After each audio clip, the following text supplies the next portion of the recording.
Good day everyone, welcome to Logic Pro X tutorials. Today we are going to review Manley VOXBOX UAD plugin. I have no words how marvelous it is in vocals and how this single plugin is so much accurate to the real Manley VOXBOX out there, and it's a real game changer in terms of vocal processing. I have dragged in a vocal. So let's go and add the UAD plugin. Now we have loaded the Manley VOXBOX.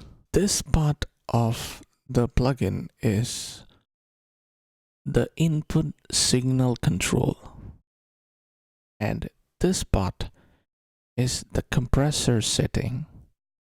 This part is de-essing, and this is a Pultec style EQ. Now let's start from the top.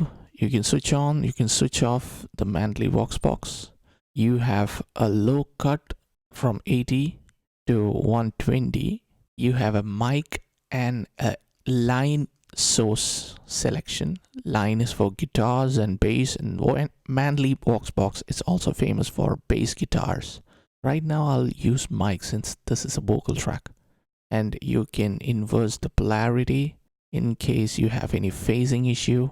Now you have the input gain knob and another gain knob.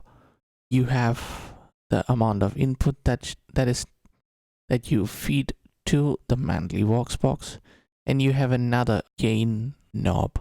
So this gain knob and this input does the same function, but there is a harmonic distortion added in this gain plugin process, in this gain knob.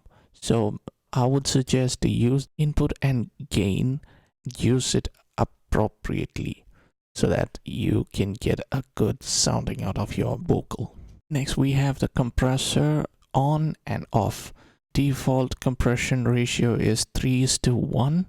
There is nothing that you can change in this setting because I think it's an appropriate ratio. You have the threshold, you have the attack and release, you have the de-essing function. If you need it, you can switch on the de-essing, or you can just bypass it. You can set the de-essing where you want to de-ess, in which point of the spectrum. Then you have the limiter, you have a EQ, you have the EQ plugin on and off. Over here there's a difference. You can increase the low, you can increase the highs, and over here it's dipping. So you have a low boost, high boost, and a mid cut, and you can select the frequencies as well. So enough of the description of each knobs, and let's dive into the vocal and see what all changes happens. So you can see it's peaking, so I'll decrease the input and increase the gain a little bit, and you can see already there's a slight difference. And then what you can do is you can switch on the compressor and see whether there is a gain reduction of 6 dB. Okay, now let's increase the thresholds till we get around a 3 dB of gain reduction. Okay, the point. Okay, right now we can see that we have a 3 dB gain reduction, and I'll set the attack to medium fast and release medium. Right now I'm getting around a 6 dB of gain reduction. Now I'll use a de-esser, but mostly we don't need a de-esser over here, so I'll just leave it as it is. But I would go limit.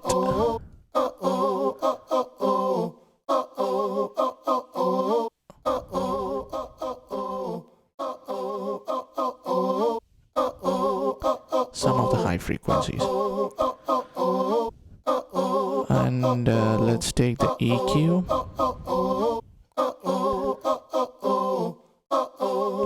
keep all the settings at 0 and see what happens. I'll anyway cut some mud out of the audio and increase a little bit of air around 12K. I'm not gonna boost low frequencies because I've already cut it at 120. And I can adjust the up knob as well. So this is the Manley VoxBox, and this plugin is also good for a lot of other instruments as well, for guitars and for bass guitars, for electric guitars, for acoustic, and you can fiddle this around in the synths.